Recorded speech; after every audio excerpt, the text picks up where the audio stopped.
tiempo, vamos a darle, vamos a darle paso al señor Alejandro Miano para que pueda empezar la exposición.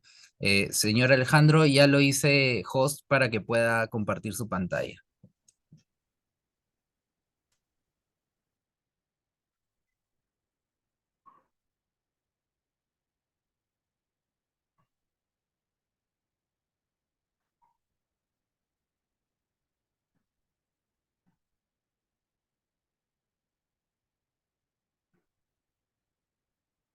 Bien, buenas tardes con todos. En principio, para agradecer rápidamente a SC Consultores por haberme dado la confianza de compartir con ustedes algunas experiencias y conocimientos que el tiempo me ha permitido obtener.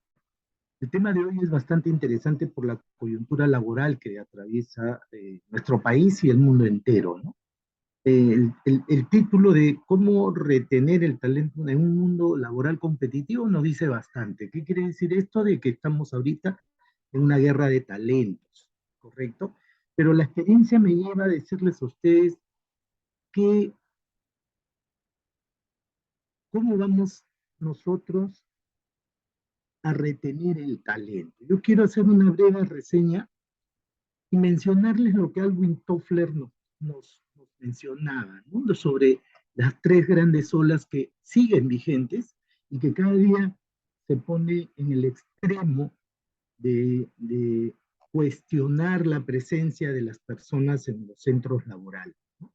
Ya ahorita Andrés Oppenheimer está haciendo una, en una obra que ha realizado, están mencionando qué carreras van a desaparecer con esto de la inteligencia artificial. Entonces eso nos preocupa a quienes ejercemos profesiones, a quienes son técnicos, pero también preocupa porque hay otras carreras que se van a desarrollar vertiginosamente y que ahí sí va a haber una competencia fuerte para tener el talento más apropiado, acorde al tamaño, al giro de la empresa. Entonces, Alwin Toffler nos señala que hubo una primera ola rapidísimo, cuyo factor de producción era la tierra y el trabajo del hombre y la tierra, ¿no? El tiempo se medía por el clima, la emisión de sonidos, la memoria social a través de los mitos, leyendas, cantos, historias, tradiciones, y el productor a su vez era consumidor, o sea, él producía para sí, para su familia. La supervivencia entre las tribus obliga a que haya invasiones. Estas invasiones generan qué cosas, generan que uno gane y el otro pierde. El que pierde, la mayoría muere, los que quedan en calidad de esclavos.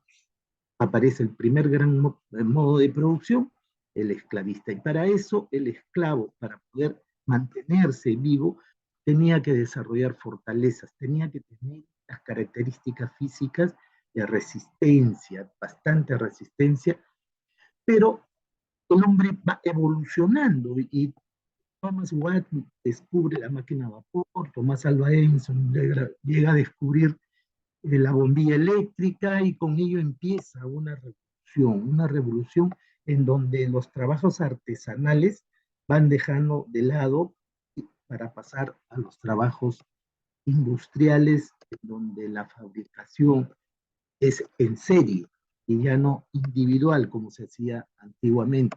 Entonces, en esta revolución industrial, el factor de producción ya no es solamente la tierra y el trabajo, sino también se suma el capital, ¿no? El tiempo ya no se mide por el clima, sino que aparece el reloj. La memoria social, gracias a Johannes Gutenberg, se masifica todo lo que son los libros, se empieza a masificar el conocimiento y también obviamente aparecen las bibliotecas, ¿no? El productor se separa, entonces aparece el productor y el consumidor, se separan y surge el comercio, surge una nueva clase social, los obreros y con ellos los sindicatos. El tiempo laboral empieza a cambiar ya que se ha inventado el reloj y surgen los horarios. La sal ya no es el medio con el cual pagaban, sino ahora se convierte en salario. Aquí el obrero tenía otras características de agudeza visual, trabajo bajo presión, ¿no? Pero el hombre sigue evolucionando, el hombre sigue avanzando en ciencia, en tecnología, y resulta que pasamos a la era de la información, ¿ok? en donde los factores de producción ya no solamente es la tierra, el trabajo y el capital, sino que también es el conocimiento. Se acelera el cambio tecnológico, la tecnología avanza vertiginosamente y hoy en día lo vemos. Nos compramos un celular, mañana está obsoleto. Nos compramos un televisor y mañana está obsoleto. Y así en las maquinarias, en las grandes máquinas industriales, también existe un avance tecnológico. Todo está cambiando de manera acelerada. Se produce la globalización y con ello la competencia de precios, la calidad y la innovación son los que priman en este mercado globalizado. Y cuando hablamos de globalizado, estamos hablando pues de empresas que internacionalizan su economía y van a distintos países a operar. Y cuando van a operar, no solamente van con su capital, sino van con su cultura, con su maquinaria, con su personal. Comienza la diversificación, la administración de la diversificación de razas, de personas de distintos países y culturas, ¿no? Y obviamente estas empresas que vienen con muchas certificaciones de calidad, lo cual obliga a las empresas nacionales a ser competitivos. Y para ser competitivos, poder competir con estas empresas, sin lugar a dudas, su personal tiene que ser competitivo. Y una de las características, es decir, si a mí no me gusta lo que me ofrece la persona o la empresa o la tienda a la que voy a comprar, simplemente me doy la media vuelta y me voy, porque ahora hay muchos que fabrican lo mismo y muchos fabrican lo mismo con mejor calidad, con menores precios.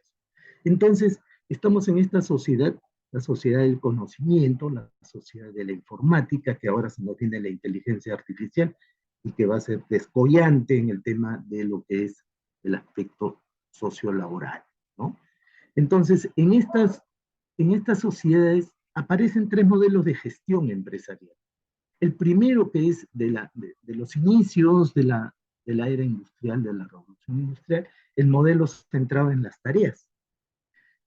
Como esto va evolucionando, como la sociedad va evolucionando, también surgen algunos términos distintos.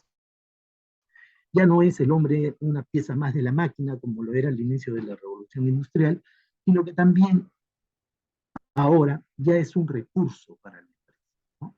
El factor humano se convierte en uno de los recursos importantes, el recurso financiero, el recurso y el recurso humano como recurso principal, ¿no? Pero Peter Drucker va acuñando un término importante y también va evolucionando este modelo de gestión empresarial y pasa a un modelo por objetivos. Ya a partir de los años 50 surge este modelo de gestión empresarial en donde desde el plan estratégico, el planeamiento estratégico, de ahí se fijan los objetivos generales de la empresa y estos objetivos en degradé van llegando hasta el último trabajador de la empresa y todos tienen que reportar semestral y anualmente el cumplimiento de esos objetivos que en conjunto y de manera sistémica van a lograr los objetivos empresariales. Sin embargo, cuando llegamos a la sociedad del conocimiento, cuando la revolución tecnológica se acelera, es importantísimo considerar al factor humano como un capital.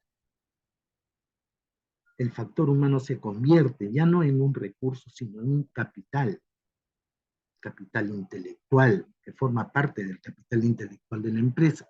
Y con ellos surge un nuevo modelo de gestión empresarial y es el modelo de gestión empresarial por competencias.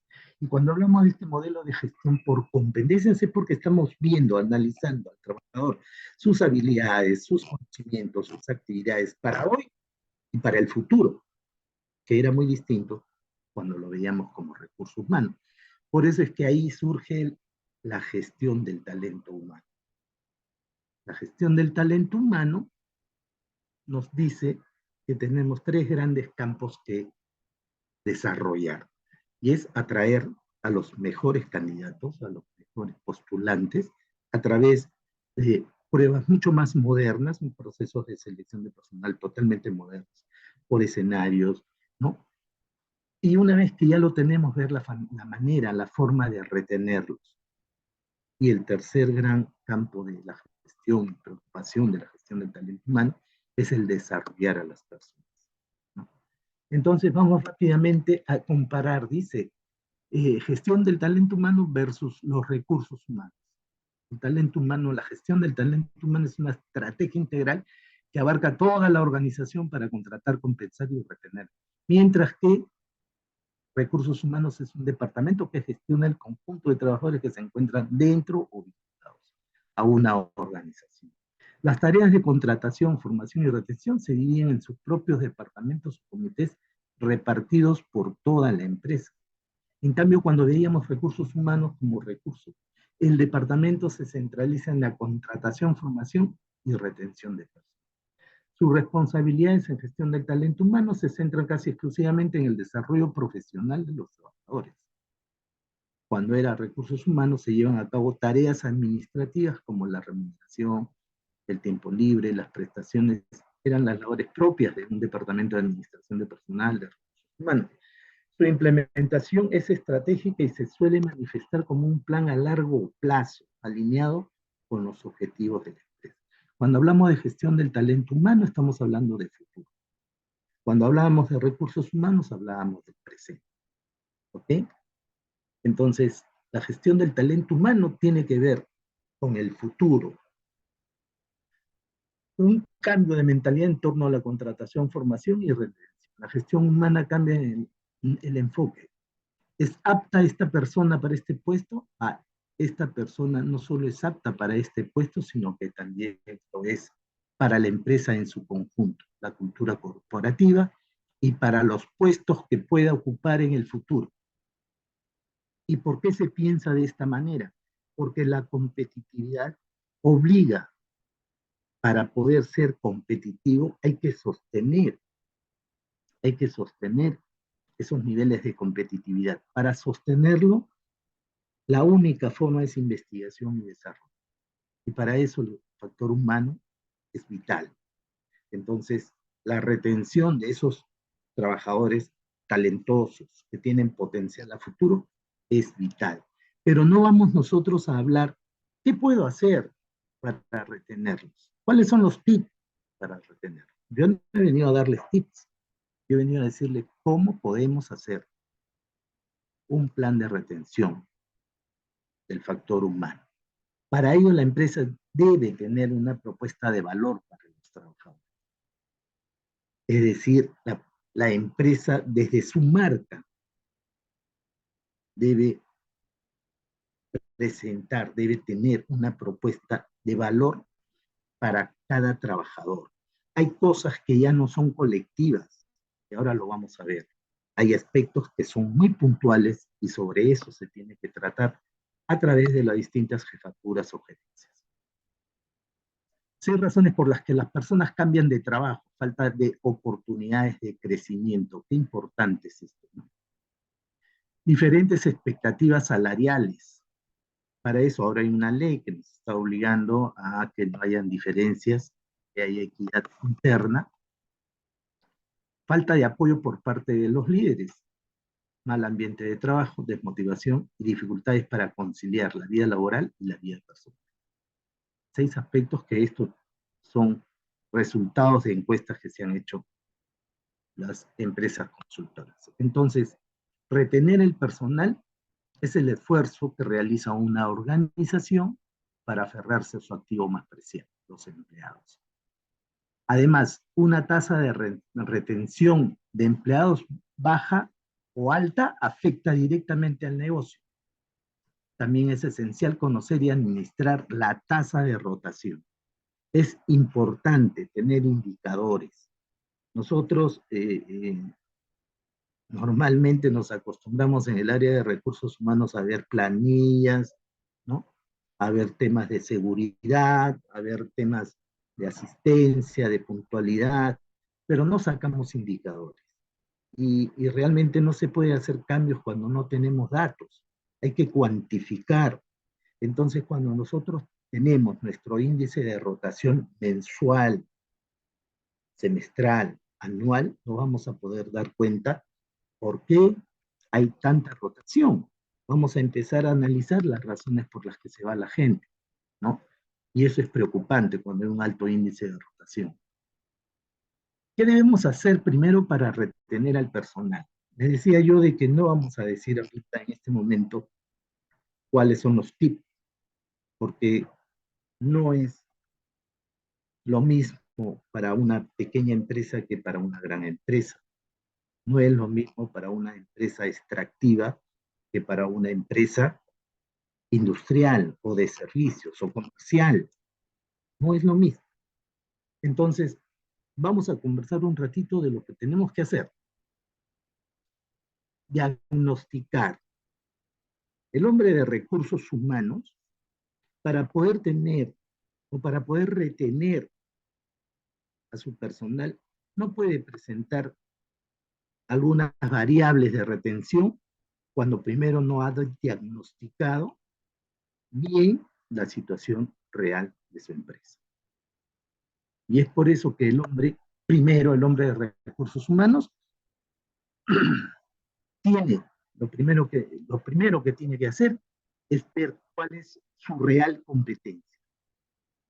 Si yo soy una empresa que fabrica gaseosas, tendré que mirar a todas las empresas que hacen gaseosas. Con ellos me tendré que pelear, con ellos tendré que competir. Y dije pelear porque competir significa pelear. Entonces, tenemos que saber cuál es nuestro core business, qué es lo que hacemos nosotros y cuál es el core business de nuestra empresa. Y en función a ello, miramos afuera. Hay que mirar porque estamos hablando de un mundo competitivo laboral, eso significa que tenemos que mirar afuera. Y eso significa de que nos vamos a comparar con empresas que hacen lo mismo que nosotros y que también son del mismo tamaño que nosotros. Si yo fabrico gaseosas, eh, qué sé yo, pues unas gaseosas que vienen acá al mercado local, no me voy a comparar con Coca-Cola o con Coca-Cola, tengo que compararme con empresas de gaseosas que también son del mismo tamaño y que abastecen a determinado mercado. Entonces, eso es lo primero, competencia del mismo giro y el mismo tamaño. Hay que determinar los puestos claves, es fundamental. ¿Cuáles son los puestos claves en mi core business, en mi columna vertebral, en mi órgano de línea, y también los puestos claves en los órganos de apoyo? Revisar el índice de rotación de personal. Fundamental para después compararlo con el índice de retención.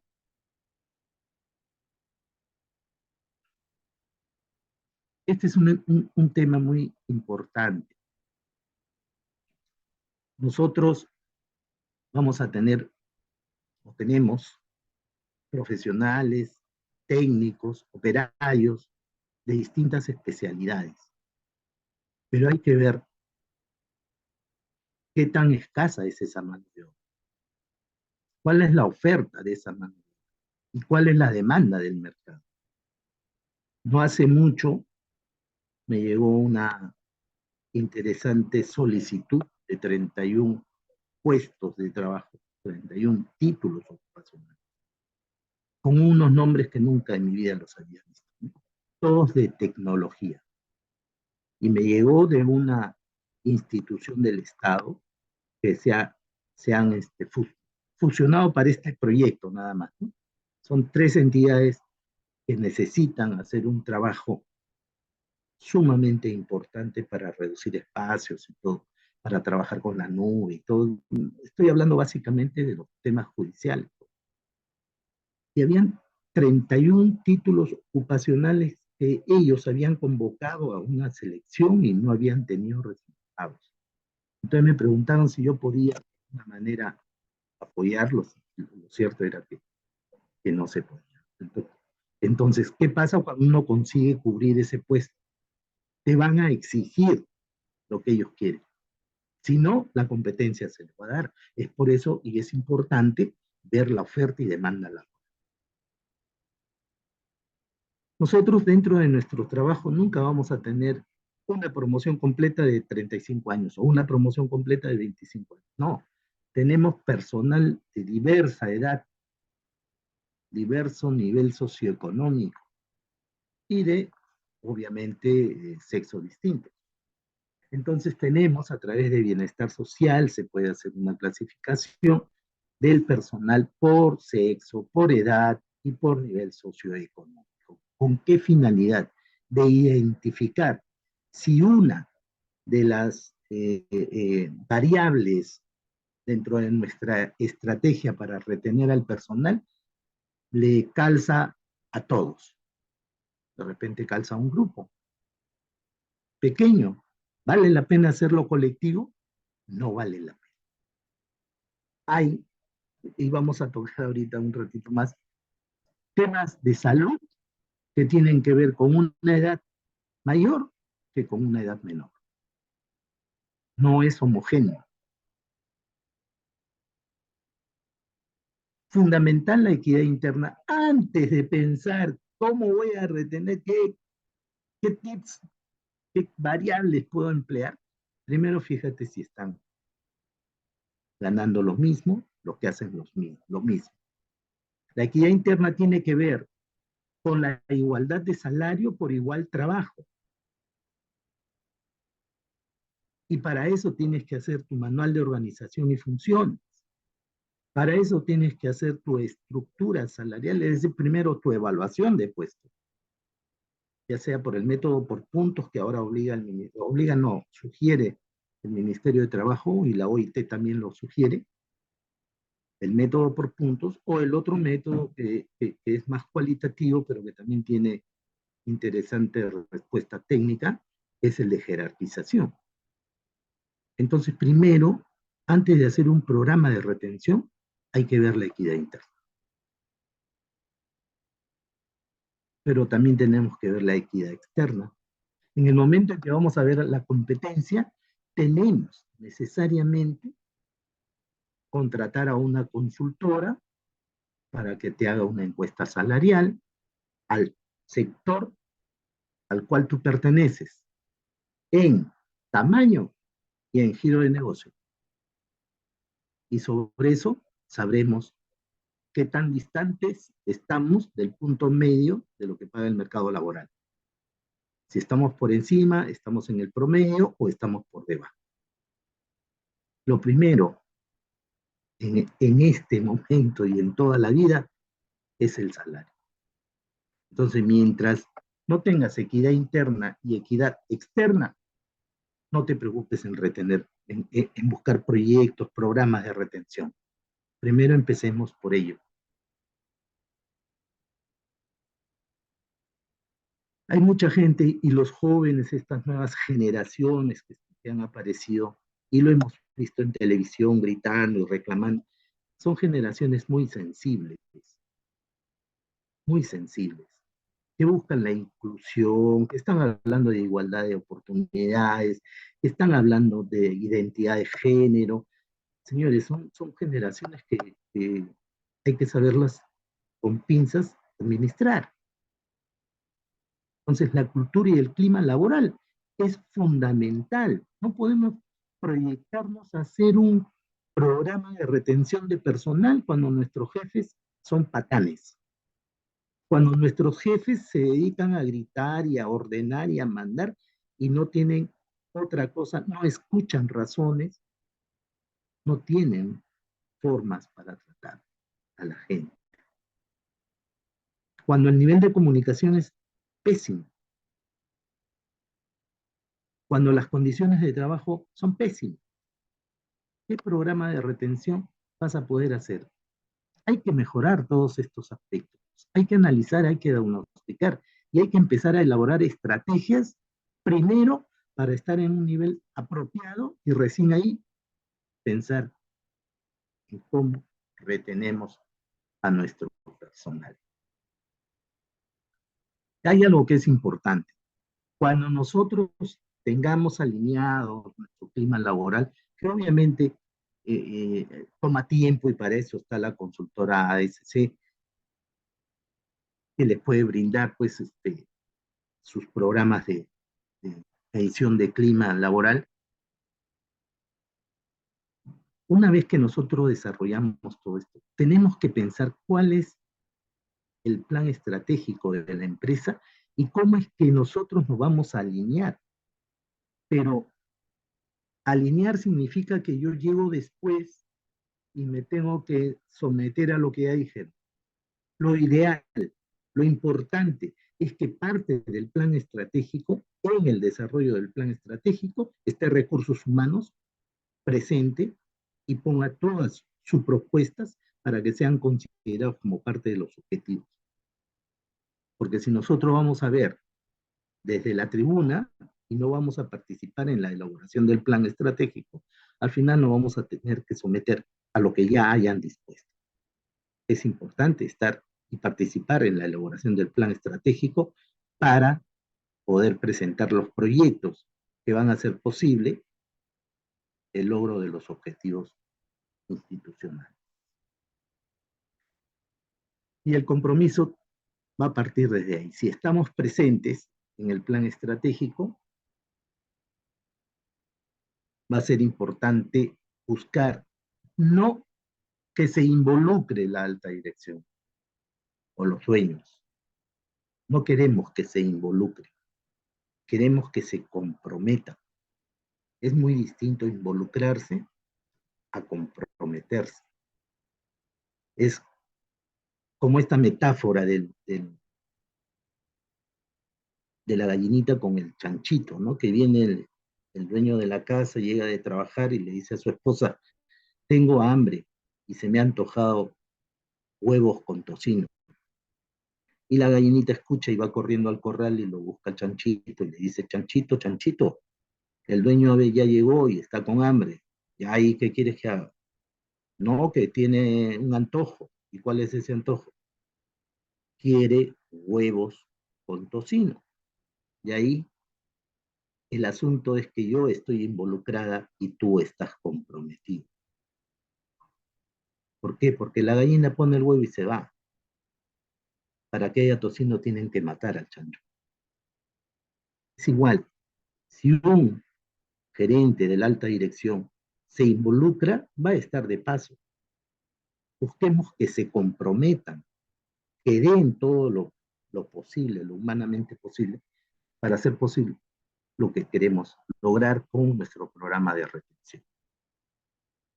Una vez que nosotros hemos logrado eso y tenemos nuestro programa de retención, tenemos que ir viendo cómo vamos a medir esta retención de personas.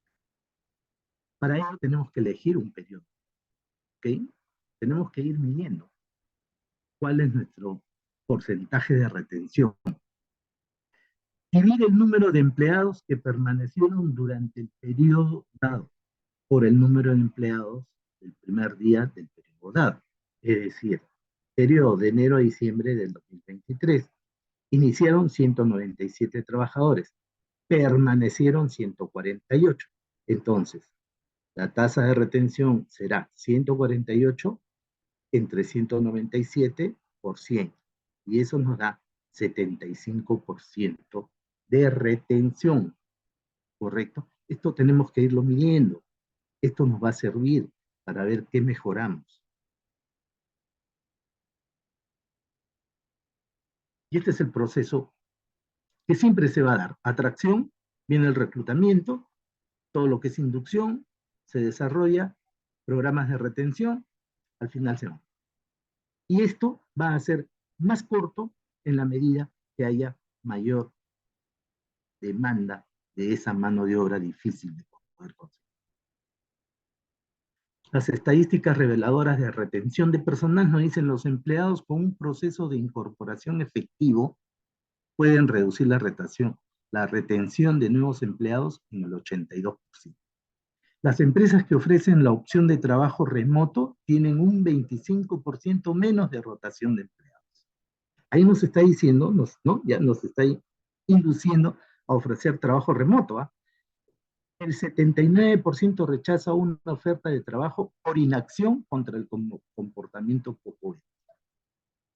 Si ven de que no se hace nada Cuando hay un acto deshonesto, la gente no quiere entrar o quiere retirarse. El 77% de las empresas se centran en la experiencia de los empleados para aumentar la retención. Y eso es vital. Antes era, si uno tenía experiencia en varias empresas, decían, esta persona emocionalmente es inestable, tiene periodos cortos de trabajo. Hoy en día es al revés. Esta persona tiene muchos conocimientos porque ha participado en muchas empresas y lo toma. Los empleados cuyos gerentes lo reconocen constantemente por su buen trabajo pueden reducir la rotación hasta un 31%. Y esto estamos hablando de incentivos, ¿correcto? El buen trabajador, dicen los empleados cuyos gerentes lo reconocen constantemente por su buen trabajo, pueden reducir la rotación, lo reconocen. Y eso significa programas de incentivos, ¿ok? El 35% de los trabajadores dicen que dejan si no obtienen un aumento. Vital, vital. Esto es necesario y hay que agradecer a Dios que en nuestro país el índice de inflación es mínimo anualmente. Entonces lo que se debe preocupar la empresa es en indexar los sueldos, indexación anual. La indexación anual está en función al índice de precios al consumidor. ¿Con qué finalidad? Con la finalidad de poder mantener el poder adquisitivo de las personas. Una cosa es el salario nominal y otra cosa es el salario real. El nominal son los números que aparecen en la boleta de pagos, el real es lo que puedes comprar con ese número que aparece en la boleta de pagos. Entonces, durante el año tú podrías comprar con lo que ganas de repente 50 panes, en enero del siguiente año tienes que seguir comprando 50 panes. Y para eso, ver, calcular, bueno, el INEI te da el índice de precios al consumidor o la inflación que se ha generado de enero a diciembre, 3.5%, correcto, te voy a aumentar. Automáticamente no me pidas. Es decir, siempre que la empresa esté en capacidad económica de hacerlo, ¿no?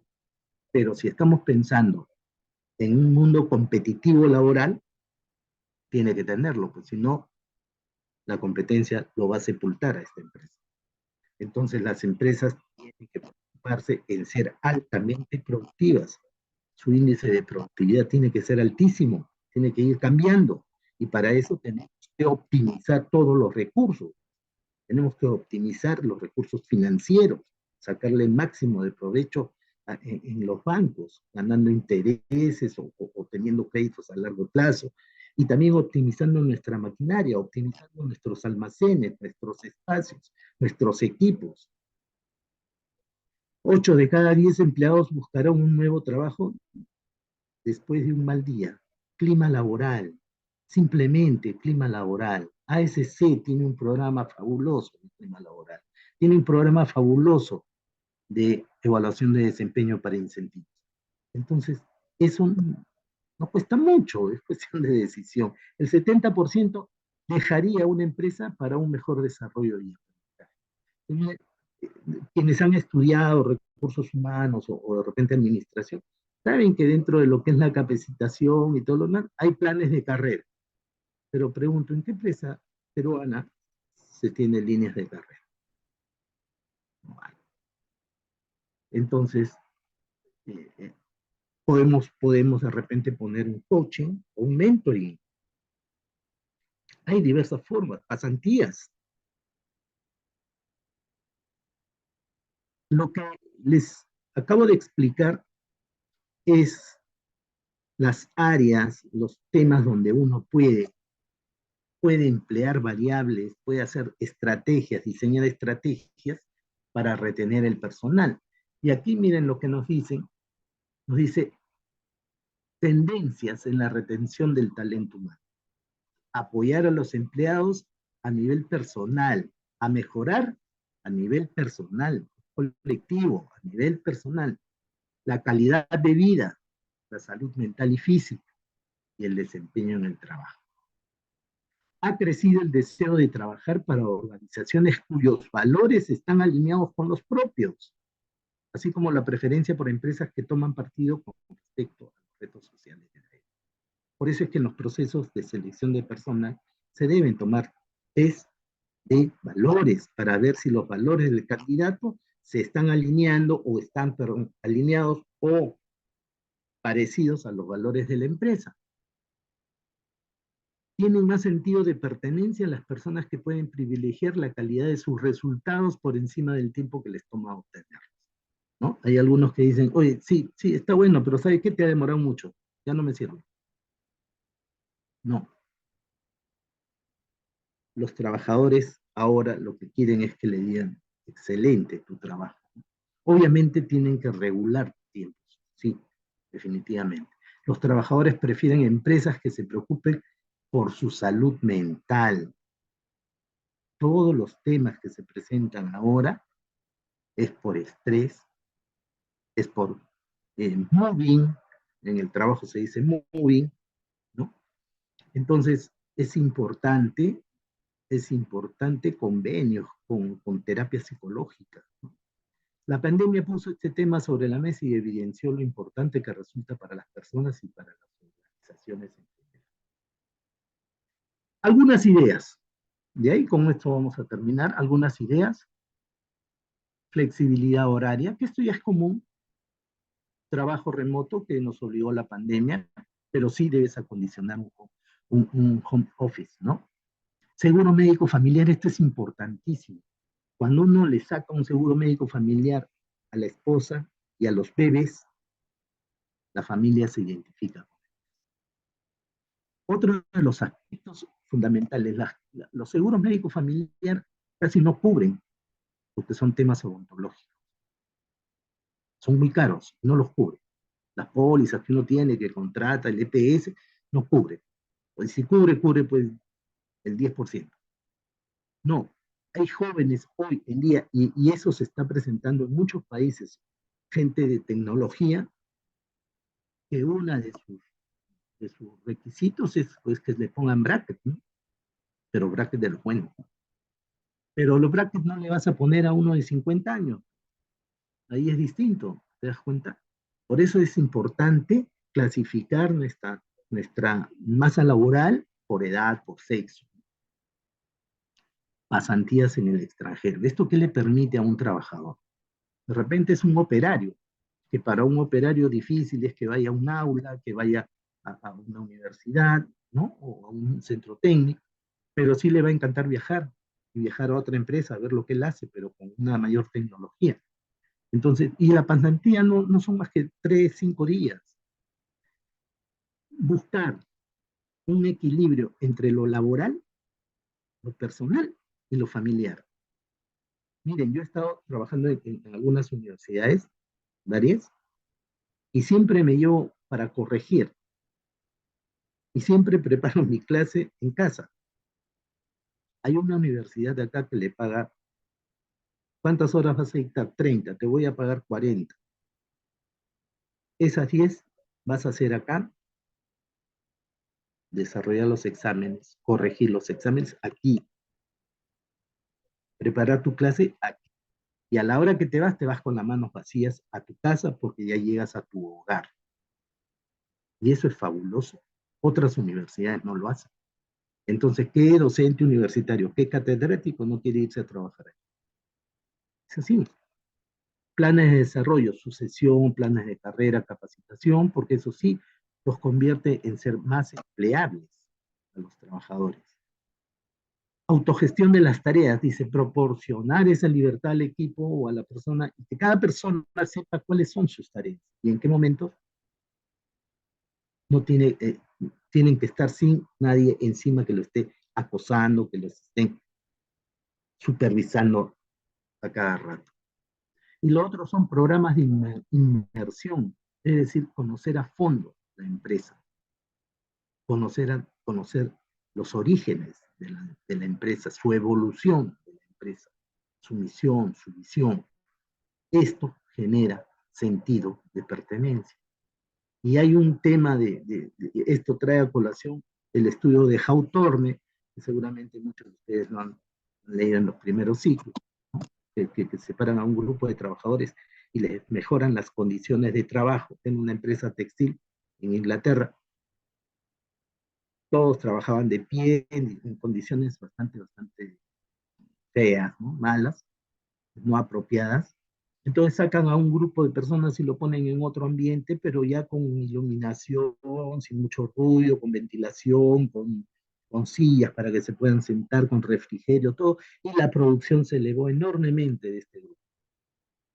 Todos estuvieron contentos y dijeron, vamos a empezar a hacer esto con todas las áreas.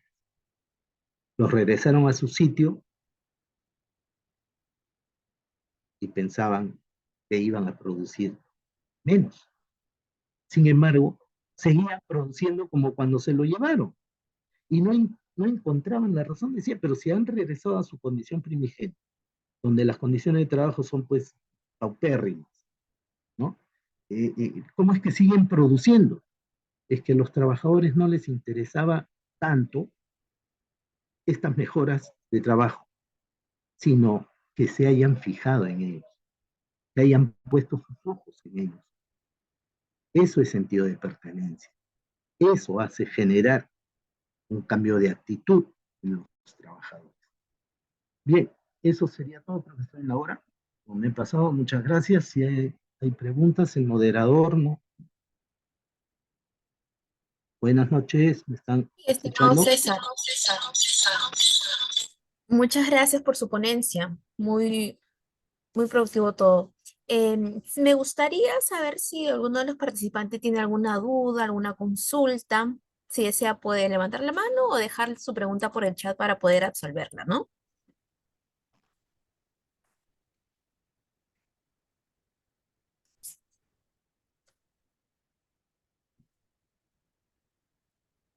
También puede prender su micro, no hay ningún inconveniente. Buenas tardes. Sí, buenas tardes. Una consulta. eh, digamos, Sí, Loren, ¿qué tal? Digamos, una consulta. cuéntanos, ¿cuál es tu consulta? Normalmente yo soy docente de gastronomía, ¿ya? Entonces me he encontrado con un tema bastante particular sobre alumnos que se frustran ante algo que no les sale, ¿no? Y pues hace poquito tuve bueno,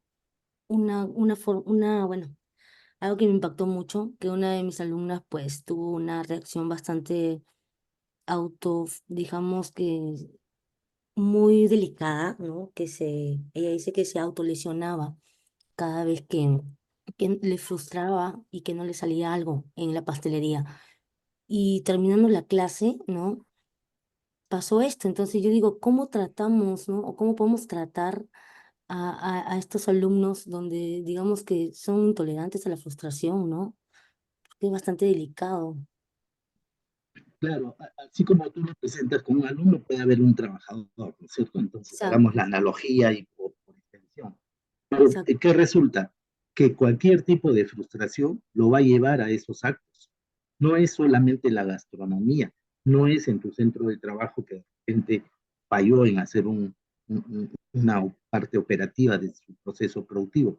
No, eso ya lo tiene, eso es una falencia de baja autoestima. Eso es baja autoestima. No hay confianza. ¿Cuál será su entorno? Entonces, hay toda una cosa mucho más integral. No es que porque no me salió bien la empanada yo me voy a cortar las venas. No, para llegar a cortarse las venas es porque debe tener una enfermedad de años, porque tiene Claro. un entorno familiar que no es el apropiado, o que Y ha los, sufrido pues un tipo de maltrato y que eres una inútil, que tú no sabes nada. Entonces le bajan la autoestima a la persona y cualquier acto que puede llegar. No sé si se acuerdan de este artista que hizo Patch Adams. No sé. Él se llegó a matar, se suicidó. Y esos son problemas emocionales que no tienen nada que ver el centro laboral o el centro de estudios. Es un tema de ella que sí, se tiene que preocupar la organización porque puede suceder un hecho grave dentro de los ambientes de empresa o de instituto donde se enseña. Entonces se tiene que, en este caso, llamar a los padres, o ver la posibilidad de una terapia. Obviamente la empresa o el instituto no se va a hacer cargo, pero por lo menos generarle facilidades a la familia para que la familia empiece a darle tratamiento especial. No es que sea un tema que se frustra por lo más mínimo, no, es un tema de salud mental, de baja autoestima. Ok. No sé si acabo de responder, si he respondido bien. Sí, sí, sí, me imagino que sí, pero directamente era como nosotros, como personas que estamos cercanas a ellas, ¿no? Digamos, enseñándoles qué es lo que podemos evitar directamente con ellas, evitar Mira, o reforzar, no lo sé. no, acá el tema, que puede ser en este caso tú como docente o un supervisor o un jefe de sección, lo que tiene que hacer es comunicar a la empresa, comunicar a bienestar social, para que Ujú. ellos tomen las medidas, porque de repente tú adoptas una posición que atenta contra los principios o las políticas de la organización. Entonces, no, lo primero que tienes que hacer es denunciar, y si puedes hacer esa denuncia al director, a quienes correspondan por escrito, tiene que ser por escrito, para que salves responsabilidades. En la primera de bastos, en la primera de bastos, lo que tú tienes que hacer es, ahora, obviamente que la puedes sacar a ella, conversar con ella, ¿no? Y decirle, pues, tienes que hacer, o llamar a su padre, pero el asunto no es tuyo, el asunto es la institución. Tú eres el mecanismo por la cual se va a enterar la institución y va a tomar decisiones respecto a ello.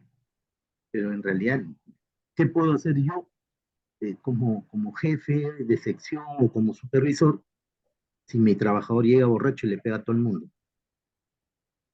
No puedo hacer nada. Lo que tengo que hacer es denunciar a recursos humanos para que se tomen las medidas pertinentes. Y se acabó. De Ok, repente, si mucho intervienes tú, la familia se puede amargar y te pueden hasta calumniar. Entonces, acá el camino más correcto es que por escrito hagas la denuncia a las autoridades del colegio, perdón, del instituto o la universidad. ¿No? listo. Ok, muchas gracias. De nada. Muchas gracias, Lorenz, por tu aporte. Estimado César, hay otra consulta. Indican, ¿cómo se conoce a los trabajadores conflictivos y cómo saber ganar su confianza?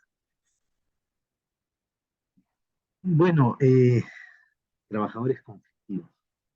Una experiencia en una consultora, un proceso de selección de personal para un gerente de recursos humanos. Dentro de los candidatos que se presentaron, se presentó un amigo, un buen amigo. Y pensamos, por la experiencia que tenía, que iba a pasar como por un tubo. Se le hicieron las pruebas psicológicas. Hay el test de Rochar, el test de Karen McCover, del hombre bajo la lluvia, que son los proyectivos. El test de Karen McCover, el test de Rochar, son proyectivos. Eso significa que las respuestas te va a indicar cómo actuaría en una situación determinada. ¿Y qué pasó? Una vez que se le hicieron todas las pruebas, incluyendo el Rochar es el test más complicado, más complejo, pero es más completo, es el más técnico, más científico. Cuando se le hizo el test de Rochar y todos los demás, ¿qué salió? Salió animadversión, antipatía por el sexo opuesto. ¿Y quién iba a ser su jefe si la contrataban? Una mujer. Iba a haber, podía haber una relación óptima de jefa con el subordinado, no iba a haberlo, porque ya el test nos decía que no tiene mucha afinidad con el sexo opuesto. Entonces, la respuesta a esa pregunta, la, la forma es en el proceso de selección. Definitivamente contratar cuando hay puestos claves, cuando hay cargos importantes, es mejor buscar una consultora que tiene psicólogos ya en especialidad de comportamiento comportamiento organizacional, en selección de personal y sobre todo en esas pruebas que son importantísimas. Afortunadamente nosotros detectamos y tuvimos que decirle bien, gracias, chao. Lo otro, si ya lo tienes ahí adentro y es conflictivo, mucho depende del inmediato superior a esta persona conflictiva. La inteligencia emocional es fundamental y la empatía es fundamental. ¿De quién? Del inmediato superior. Porque está demostrado que el subordinado no tiene inteligencia emocional. Entonces, quien debe saber cómo manejar este asunto es el inmediato superior. Para eso, nuestros jefes, nuestros supervisores, los jefes de sección o de departamento, tienen que ser capacitados permanentemente en inteligencia emocional, porque en todo momento, en cualquier momento, van a encontrarse conflictos. Cuando nosotros hablamos de gerencia o de jefatura, hablamos de dos aspectos fundamentales, la gestión y la dirección. Se gestiona procesos. El jefe, el gerente debe tener la capacidad para gestionar procesos, pero también debe tener la capacidad de dirección. ¿Qué se direcciona? ¿Qué se dirige? Personas. Y cuando se dirige personas, hablamos de liderazgo, hablamos de comunicaciones, hablamos de motivación y hablamos de resolución de conflictos. Entonces, esas cualidades los deben tener. Si no hay solución y se ponen de igual a igual, es la empresa la que está fallando con su línea de supervisión o con su línea de jefes, así de simple. Entonces, recursos humanos deben preocuparse en desarrollar, en hacer charlas de capacitación de manejo de emociones. ¿Ok? Ok, muchas gracias, señor César. Bueno, a todos los participantes, me gustaría que vayan colocando su nombre completo y un correo para así poderle enviarle el certificado de participación de esta ponencia, ¿sí? Mientras van colocando sus datos en el chat, eh, me gustaría un poquito hablarles sobre nosotros. De hecho, se realiza esta ponencia porque nos gustaría que conozcan más sobre nosotros, ¿no? Así hablaba César sobre la retención de talento, qué tan importante es conocer sobre nuestro personal. Uno de nuestros servicios es, por ejemplo, en la encuesta de clima laboral. Nosotros somos un grupo empresarial basado en 3 empresas que se dedican a la consultoría de recursos humanos, a la intermediación laboral y a la tercerización de procesos. ¿Ok? Igual ahí está el correo en caso tengan alguna consulta. Además de que vemos clima laboral, vemos el tema de selección de personal y todo ello, ¿no?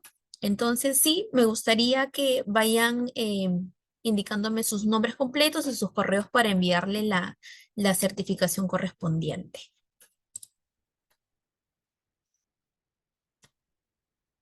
Muchas gracias, Edgar. Muchas gracias, Santos.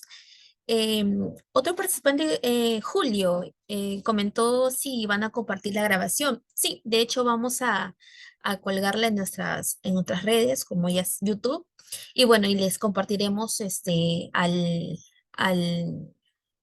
mediante correo que nos han compartido. Así que no se preocupen por eso. Muchas gracias, Paola. Muchas gracias, Alberto. Muchas gracias, Lorenz. Muchas gracias, April. Gracias, Abel. Gracias, Maritza. Muchas gracias, Angie. Espero que haya sido enriquecedora esta ponencia.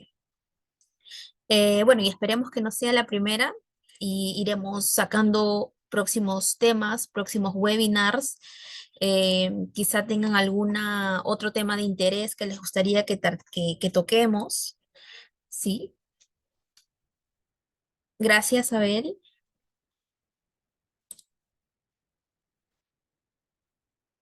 Gracias, Mónica.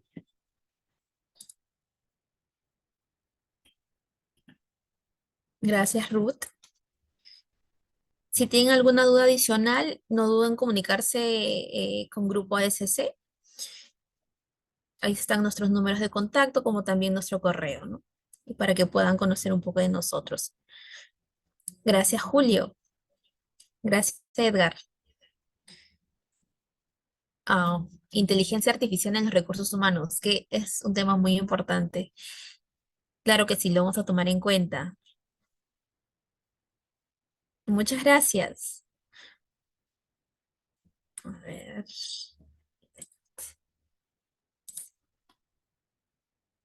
Muchas gracias. Sí, los agradezco a todos ustedes por haber participado y haber llegado hasta aquí. La verdad que es muy enriquecedor todo esto. Creo que ya todos colocaron sus datos. A ver, lo voy a guardar. Sí, creo que son todos. Ok. Ahí, a ver.